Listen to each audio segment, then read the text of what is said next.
everybody, welcome back to the homestead, the mud puddle. Happy October. Today's October 1st. Very windy today, very breezy. We got up to the mid 60s today, which is pretty cool. You know, we've been in the low 80s the last few days. So yeah, this is definitely a little cooler than what we're used to, and windy. I hope the audio is coming through okay.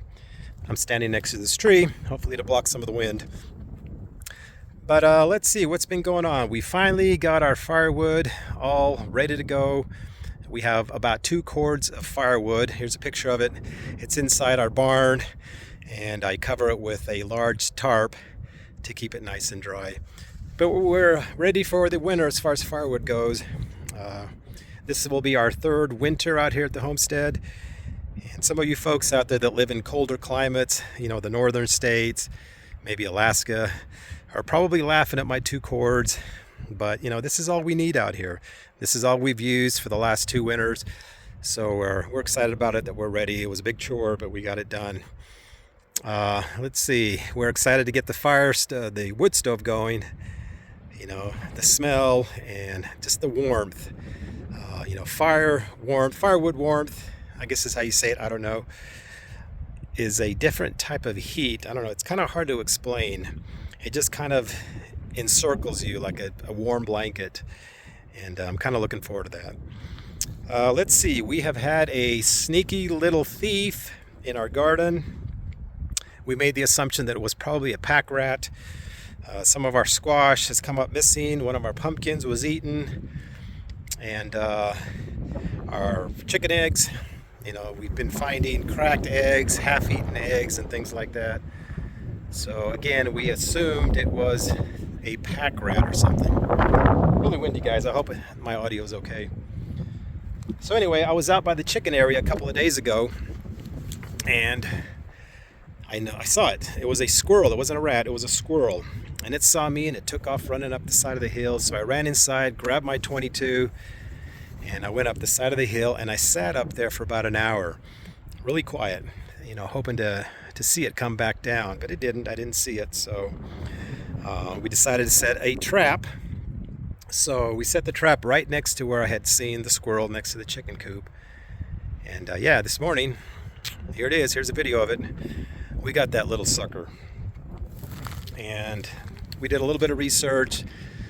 We don't want to kill it. We want to relocate it. But apparently you have to go at least 10 miles away in order to relocate it so they don't find their way back.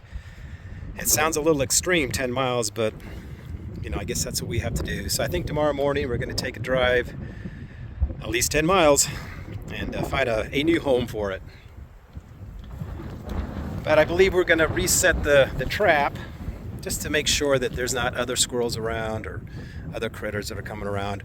We're not too worried about the garden right now. It is the end of the season. We have managed to harvest pretty much what we're going to harvest. There are a few other items laying around, like I said, squash and pumpkin and things like that, but we've harvested pretty much everything else that we need for the season. We are going to try and grow something in the greenhouse during the winter months, but that'll be up to my wife. A few days ago, we were inside the house getting ready to have lunch, and we heard a bunch of cracking and popping outside, really loud. The dogs went crazy. They started barking. They ran outside. So we went out there as well, and we saw above us, it was a small private airplane flying almost directly above the homestead. And apparently the engine had went out, and it was backfiring. It was making loud noises, and it started making circles around us. It made 2 complete circles. We figured that it was probably looking for somewhere to make an emergency landing. The whole time it was backfiring and making loud cracking noises. So I grabbed my phone. You know, I thought we were going to be witness to a plane going down. And it dropped altitude. The 2 circles that it made above us, it probably dropped maybe 500 or 600 feet just in a few seconds. And it was probably about 300 feet above us when the pilot managed to get the engine going again. And in no time it gained altitude and it was gone. So very lucky pilot. I don't think he was doing it on purpose. Not the sounds that it was making, but hopefully he made it to his destination. Kind of crazy though to see it. Like I said, we thought we were going to be witnessing, a plane going down. But I hope you made it home. Let's see. Over the last couple of weeks, we harvested 9 roosters. They were about 5 months old. It just wasn't a healthy flock. We have a total of 24 chickens. 11 of those are roosters.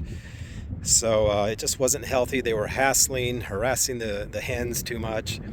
So we knew we had to harvest these roosters. So over a 2-day period, we harvested, like I said, 9 roosters. And now we have a freezer full of chicken meat. For those of you that are familiar with it, we use the cone method. Here's a little video or picture of the cones that we used.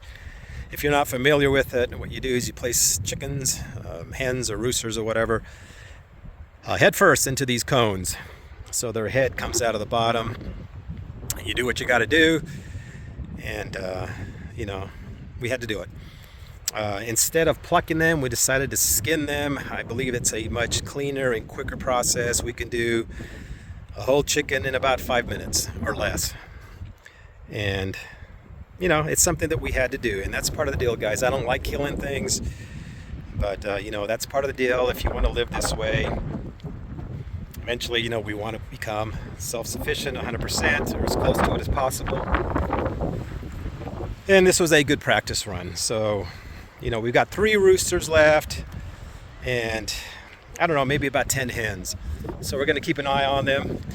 If they're stressing out the hens too much, then we may have to get rid of another rooster or so. But we're going to keep at least one, obviously. But so far they seem to be doing okay. They're not stressed out as much. So that's the update, guys. We got a squirrel that was eating our veggies. We almost saw a plane go down, and we harvested some chickens. So it's been, a good end of the summer for us. We're very excited for winter to roll around. Once again, it's our 3rd winter out here.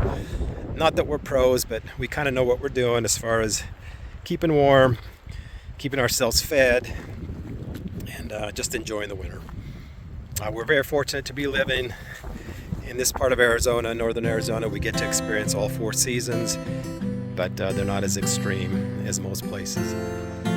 But anyway, folks, thanks for tuning in. Take care of yourselves. If you have any questions or any comments, let me know. Stay tuned for the next video. Be safe out there. Take care of your tribe. We'll talk to you next time.